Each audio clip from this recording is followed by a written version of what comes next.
ಬೆಳಗಾವಿ ರಾಯಣ್ಣನ ಜನ್ಮಭೂಮಿ, ಕಿತ್ತೂರಾಣಿ ಚೆನ್ನಮ್ಮನ ಪುಣ್ಯಭೂಮಿ. ಬೆಳಗಾವಿಗಾಗಿ ಕರ್ನಾಟಕ ರಕ್ಷಣಾ ವೇದಿಕೆ ನಿರಂತರವಾಗಿ ಹೋರಾಟ ಮಾಡಿಕೊಂಡು ಬರ್ತಾ ಇದೆ. ಯಾವ MES ಪುಂಡಹಟಿಕೆ, MES ಮರಾಠಿಗರ ಗುಂಡ ವರ್ತನೆ ಇದನ್ನೆಲ್ಲ ಬಗ್ಗು ಬಡ್ದು ಇವತ್ತು ನಿಂತಿದೆ ಅಂದರೆ ಅದು ಕರ್ನಾಟಕ ರಕ್ಷಣಾ ವೇದಿಕೆ.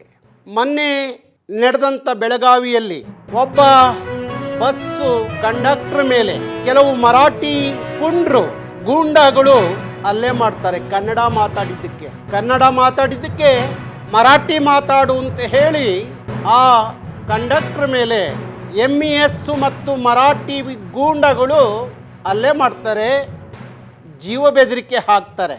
ಇನ್ನು ಮೇಲೆ ಮರಾಠಿನೇ ಮಾತಾಡಬೇಕು ಅಂತ ಹೇಳಿ. ಇಂಥ ಗೂಂಡಾಗಳನ್ನು, ಇಂಥ ಮರಾಠಿ ದ್ರೋಹಿಗಳನ್ನು ನಾನು ಭಾರಿ ವರ್ಷಗಳಿಂದ ನೋಡಿದ್ದೀನಿ. ಯಾವ ಬೆಳಗಾವಿಯಲ್ಲಿ 7 ಜನ MES ಗುಂಡಾಗಳು ಗೆದ್ದು ಬರ್ತಾ ಇದ್ರು ಶಾಸಕರಾಗಿ, ಯಾವ ಬೆಳಗಾವಿಯ ಮಹಾನಗರ ಪಾಲಿಕೆ MES ಗುಂಡಾಗಳ ಕೈಯಲ್ಲಿತ್ತೋ, ಯಾವ ಬೆಳಗಾವಿಯಲ್ಲಿ ಜಿಲ್ಲಾ ಪಂಚಾಯಿತಿ ತಾಲೂಕ್ ಪಂಚಾಯಿತಿಗಳು ಅವ್ರ ಕೈಯಲ್ಲಿತ್ತು, ಯಾವ ಬೆಳಗಾವಿಯಲ್ಲಿ ಕನ್ನಡದ ಬಾವುಟವನ್ನು ಆರಿಸಲಿಕ್ಕೆ ಕಷ್ಟ ಅನ್ನೋ ಒಂದು ಕಾಲ ಇತ್ತು, ಅಂಥ ಎಲ್ಲ ಮಹಾರಾಷ್ಟ್ರದ ಗೂಂಡಾಗಳನ್ನು 1,72,000 ಟ್ರಿಪ್ಸು ಪ್ರತಿದಿನ ಇರುತ್ತೆ. ಎಷ್ಟು? ನಮ್ಮ ಕರ್ನಾಟಕ ರಾಜ್ಯದಲ್ಲಿ 1,72,000 ಟ್ರಿಪ್ಸ್ ಇರುತ್ತೆ. ಸುಮಾರು 65 ವರ್ಷದಿಂದ ನಮ್ಮ ರೋಡ್ ಟ್ರಾನ್ಸ್ಪೋರ್ಟ್ ಕಾರ್ಪೊರೇಷನ್ ಇದೆ. ಯಾವ ವರ್ಷದಲ್ಲಾಗಲಿ ಅಥವಾ ಯಾವುದೇ ಟ್ರಿಪ್ಪಲ್ಲಾಗಲಿ ಕೂಡ ಈ ರೀತಿಯ ಒಂದು ಕಂಪ್ಲೇಂಟು ನಮ್ಮ ಇಲಾಖೆಯ ನೌಕರರ ಮೇಲೆ ಬಂದಿಲ್ಲ. ಇದುವರೆಗೂ 65 ವರ್ಷದಲ್ಲಿ ಬಂದಿಲ್ಲ. ಇದು ಉದ್ದೇಶಪೂರ್ವಕವಾಗಿ ಆ ರೀತಿ ಕೊಟ್ಟಿದ್ದಾರೆ. ಪೊಲೀಸ್ ಆಫೀಸರ್ಸ್ ಮೇಲೆ ಆಕ್ಷನ್ ಆಗಲಿಕ್ಕೆ ನಾವು ರೆಕಮೆಂಡ್ ಮಾಡ್ತೀರಾ ಗೌರ್ಮೆಂಟ್ಗೆ?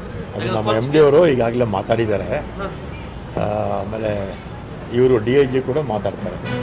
MD ಅವರು ಪರ್ಸನಲ್ಲಾಗಿ ಮಾತಾಡಿದ್ದಾರೆ. ನಾನು ಗೃಹ ಮಂತ್ರಿಗಳ ಹತ್ರ ನಾನು ಗೃಹ ಮಂತ್ರಿಗಳ ಹತ್ರ ಮಾತಾಡ್ತೀನಿ. CM ಅವರಿಗೆ ಘಟನೆ ಬಗ್ಗೆ ಗೊತ್ತಿದೆ. ಘಟನೆಯಿಂದ ಮಹಾದೇವನ ಪತ್ನಿ ಶಾಕ್ ಒಳಗಾಗಿದ್ದಾಳೆ. 2-3 ದಿನದಿಂದ ಏನೋ ಮಾತಾಡ್ತಾ ಇಲ್ಲ ಅಂತ ಹೇಳಿ ಅದೇನೋ ನನಗೆ ಮಾಹಿತಿ ಇಲ್ಲ, ಕೇಳಿ ತಿಳ್ಕೊಂಡೆ.